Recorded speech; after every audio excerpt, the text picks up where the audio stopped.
कश्मीर में लाल चौक में जी। पहली बार जो है न्यू ईयर की सेलिब्रेशन जी, जी, जी। की जा रही है। ये जो सजावट जी। दिख रही है आपको, हाँ जी, हाँ जी। दिल्ली की याद दिला रही है या कश्मीर? अब सोशल मीडिया का दौर है और इसमें कोई भी चीज ढकी छुपी नहीं है। और जो कश्मीरियों को इस वक्त जो आज़ादी की कदर जो है, हमें आज़ादी की कदर कब होगी? कहा जा रहा है बहुत एक बड़ा दिन है।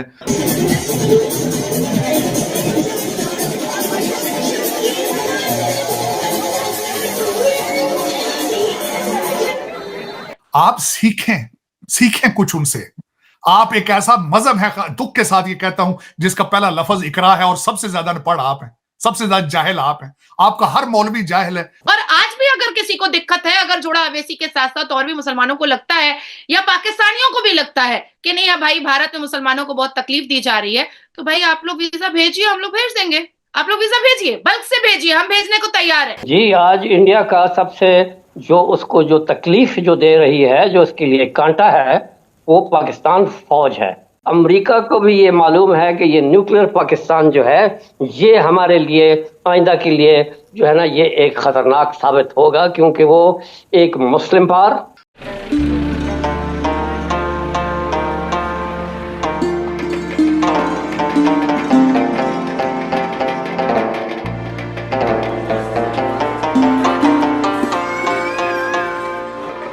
हमारे कश्मीरी बहन भाई जो कि हमारे ऐसे बहन भाई हैं कि हमारे दिल उनके साथ धड़कते हैं। कश्मीर पाकिस्तान की शहरक है। दोस्तों, कश्मीर में नया साल मनाया जा रहा है, जोर शोर से तैयारियां चल रही है। और कश्मीर की बात करें तो जम्मू कश्मीर में आज से पहले नया साल है या इस तरह के जो फेस्टिवल है वो मनाए नहीं जाते थे, क्योंकि वहां पे एक रेडिकल जो सोच है जो कि मॉडर्न सिविलाइजेशन के साथ नहीं चल सकती, उसने जड़ें जमा रखी थी। लेकिन जैसे जैसे वहां पर आर्थिक प्रगति हो रही है, उसके साथ साथ वो रेडिकल सोच भी अब कमजोर होती नजर आ रही है। हुई है या नहीं ये तो वक्त बताएगा, लेकिन नजर हमें ऐसा ही आ रहा है कि कश्मीर प्रगति की तरफ चल पड़ा है। जबकि दूसरी तरफ पाकिस्तान ने अपने कंगाल हालात में 4 पैसे बचाने के चक्कर में न्यू ईयर सेलिब्रेशंस बैन कर दिए हैं ऑफिशियली। पाकिस्तान ने कह दिया है कि सरकारी तौर पर हम कोई भी न्यू ईयर नहीं मनाएंगे। हाँ, पाकिस्तान के लोग जिनके पास पैसा है वो तो हर रोज उनकी सेलिब्रेशन चलती ही रहती है, लेकिन पाकिस्तान की सरकार नए साल पे कोई भी सेलिब्रेशन नहीं करने वाली है। कोई भी पैसा पाकिस्तान की सरकार नए साल पे न्यू ईयर में खर्च नहीं करेगी। वहीं दूसरी तरफ कश्मीर में और स्पेशली लाल चौक की बात करें तो वहां भव्य प्रोग्राम हो रहा है नए साल के उपलक्ष्य पर, और वहां नरेंद्र मोदी जी भी हो सकता है कि जाएं, क्योंकि मोदी जी के भी वहां पोस्टर लगे हुए हैं। तो लगता है कि जम्मू कश्मीर अपनी प्रोग्रेस की हिस्ट्री लिखने जा रहा है। और जब जम्मू कश्मीर के रीजन में प्रोग्रेस आएगी, वहां पे आर्थिक उन्नति लोगों को दिखेगी और पीओके और कश्मीर में हमें साफ डिफरेंस नजर आएगा, उसके बाद लोग पीओके वाले खुद फैसला कर लेंगे कि हमें भारत में विलय होना है या नहीं होना है। क्योंकि पाकिस्तान के साथ रहकर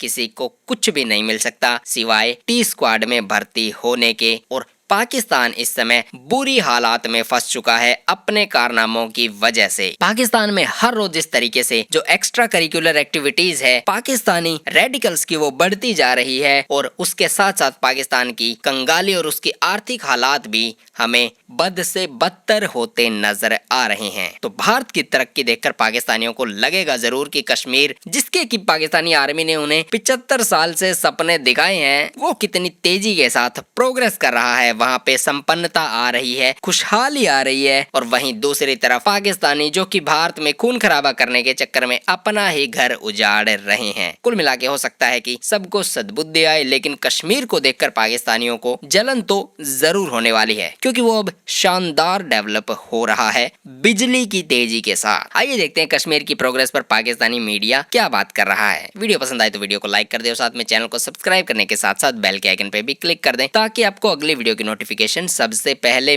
या से बैक ट्रैक कर लें, रिवर्स में देखें कि आप हिंदुस्तान से हर मामले में पीछे हैं। 4 जंगें हार चुके हैं, ईस्ट पाकिस्तान गंवा चुके हैं, कश्मीर का आप 1 इंच नहीं ले पाए। आपको लगता है कि आपके और आपकी जैसी क्वालिटी के लोग हिंदुस्तानियों को हरा सकते थे, तो ये झूठा डॉक्ट्रिन पढ़ाया गया। ठीक है जी।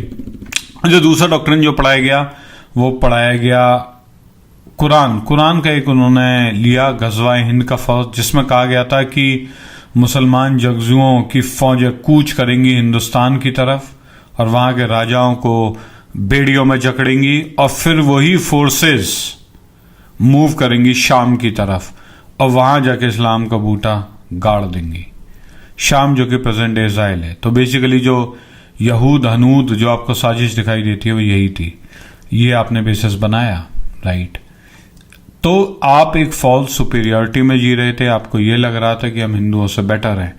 अब देखिए मैं इसमें कंपैरिजन नहीं करूंगा, हकीकत आपके सामने है। कहते हैं ना हाथ कंगन को आरसी क्या, पढ़े लिखे को फारसी क्या। तो आज आप देख लें कौन किससे बेटर है, राइट। किसी चीज में देख लें आप, किसी फील्ड में देख लें, इकॉनमी में देख लें, जंग में देख लें, मिलिट्री में देख लें, टेक एनी फैसेट। क्रिकेट में शायद अच्छे होते थे but now it's a thing of the past, right. तो ये पढ़ाया गया। अच्छा, रिलीजियस बुक्स में क्या पढ़ाया गया? सॉरी, ये जो बच्चों की तारीख की बुक है उसमें हिंदुओं के बारे में क्या हेट्रेड सिखाते हैं, क्या गलत तरीके से तारीख पढ़ाते हैं। मैंने बहुत सी यूट्यूब वीडियोस देखे हैं इसके ऊपर, लेकिन किसी ने भी तफसील से डिस्कस नहीं किया इन डेप्थ जाके। तो आज देखते हैं कि क्या गलत चीजें पढ़ाई जाती हैं। तो भाई मेरे सामने किताबें खुली हुई हैं, इसमें सारा मैंने कंपाइल किया है कि किस जमात के बच्चे को क्या सिखाया जा रहा है। अच्छा, चौथी जमात जब तारीख का इंट्रोडक्शन दिखाते हैं तो उसमें 2 इमेजेस दिखाई देती हैं। एक टीका लगाए हिंदू, जिसे लगाए बनिया, तो धोखेबाज जालसाज आदमी में आपने बेसिकली एक आदमी जो तराजू लिए हुए है, राइट। तो नीचे बनिया लिखा हुआ है, तो बेसिकली जो बनिए हैं वो धोखेबाज हैं। एक लगाए हुए तिलक लगाए हुए हैं जो कि बेसिकली इंडियन पंडित्स को सिग्निफाई करता है। इन्हें आपने दिखाया गया है चोर। अच्छा, सरदार का फोटो है, सरदार के फोटो में आपने दिखाया गया जालिम। तो यानी बनिया चोर है, पंडित जो हैं, बनिया फ्रॉड है, पंडित चोर है और सरदार जालिम है। तो ये आपने बेसिकली बचपन में ही इंप्रेशन दे दी, राइट।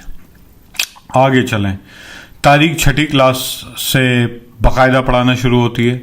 तो पहली तारीख है कि बहुत सारे हिंदुस्तानियों ने नेशनलिज्म की डिमांड की जो कि प्योरली हिंदू इन नेचर थी। यानी बेसिकली हिंदुस्तानी जो इन्फ्लुएंस है वो ये है कि हिंदुस्तानी एक हिंदू मुल्क की डिमांड कर रहे थे, राइट। अच्छा, मुसलमानों को धक्का तब लगा जब 1905 और 1911 के अनलमेंट हुआ, जब पार्टीशन ऑफ बंगाल को, तो मुसलमानों को धक्का दिया, यानी हिंदुओं ने मुसलमानों को धोखा दिया पार्टीशन ऑफ बंगाल के दौरान।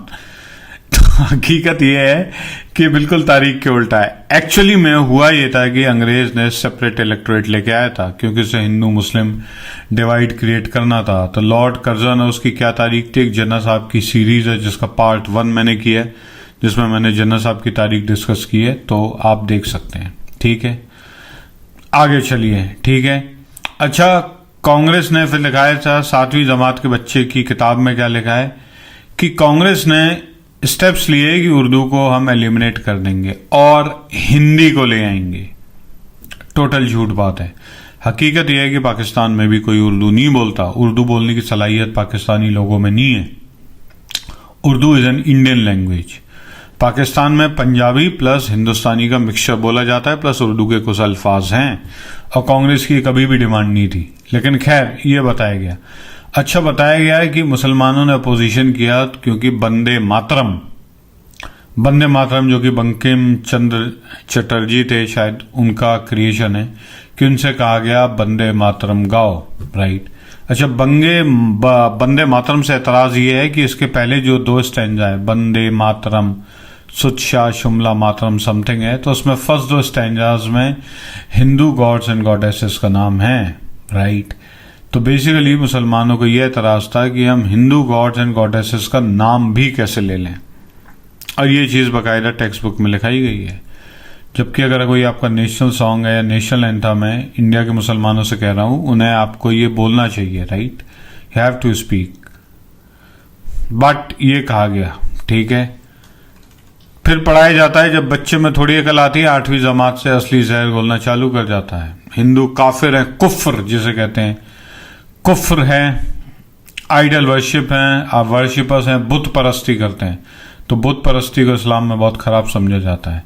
अच्छा, पुराने जो हिंदू थे अपनी बेटियों को मारते थे, मिसट्रीटमेंट करते थे, जबकि इस्लाम में तो औरतों की सारे के सारे राइट्स आप देख सकते हैं, कितनी फ्री औरतें, राइट। और हिंदू अपनी छोटी बच्चियों को मारते थे, उनको बहुत ज्यादा मिसट्रीटमेंट करते थे, क्रूअल थे और मुसलमानों को नफरत करते थे।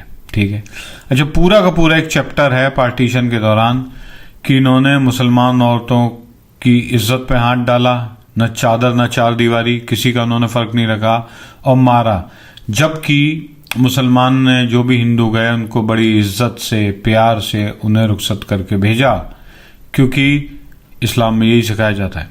अच्छा, चौथी क्लास में मैं बताना भूल गया, ये क्लियर कट लिखा है कि Islam is superior to all religions, यानी इस्लाम जो है सभी जितने ही मजहब है उनमें सबसे बेहतर है।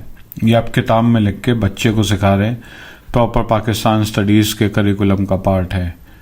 आप इंडिया में जाएं, कहीं जाएं, आपको कोई रिलीजन की बातें ही करता हुआ नहीं मिलेगा, नंबर 1। नंबर 2, अगर बात करते भी हैं तो सुपीरियरिटी इन्फीरियरिटी बच्चे को नहीं सिखानी चाहिए। ठीक है, सिखाया गया।